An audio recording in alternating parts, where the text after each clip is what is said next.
Hello guys, finally লাঞ্চের থালিটা নিয়ে আপনাদের সামনে হাজির হয়ে গেছি। দেখুন সব কিছু দিয়ে একেবারে ধোঁয়া উঠছে, গরম গরম। বোন পাঠিয়ে দিয়েছে অথেন্টিক বেঙ্গলি স্টাইলের মাটন কষা। পাশের বাড়ির বৌদি দিয়ে গেছে শস্য পোস্ত দিয়ে চিতল মাছের রসা। আর বাড়িতে তৈরি করা হয়েছিল শাক ভাজা, আলুর চোখা আর মুসুরির ডাল।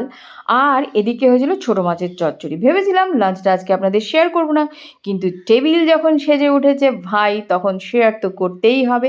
ওই মেঘনা চাইতে বৃষ্টির মতন ব্যাপার। দেখুন সব সুন্দর সুন্দর রান্না, আর খাবো মজা করে। এদিকে কিন্তু হাজব্যান্ড গেছিলো ফোনটা রিসিভ করার জন্য, সেই সুযোগে আমি কিন্তু ভিডিওটা করে নিয়েছি গাইস, কারণ ওর খিদে পেলে ও আর কন্ট্রোল করতে পারে না। ভিডিও করলে তখন ওর বড্ড বিরক্ত হয়, আর খাওয়ার সময় কাউকে ডিস্টার্ব না করাটাই ভালো। এই চান্সে আমি ভিডিও করে আপনাদের শেয়ার করে ফেলছি। কেমন হয়েছে লাঞ্চটা দেখুন। আজকে তো জমিয়ে খাবো, নিজের হাতে রান্না তো খাই, কিন্তু বাড়ির থেকে রান্না আসলে পরে সেটা যেন স্পেশাল হয়ে যায়। মাটন কষা, নারলে পিস, তার সাথে ধামসা আলু। আমরা খাওয়াটা উপভোগ করি। আপনারা ভিডিওটা ভালো লাগলে অতি অবশ্যই লাইক, শেয়ার, সাবস্ক্রাইব। টাটা।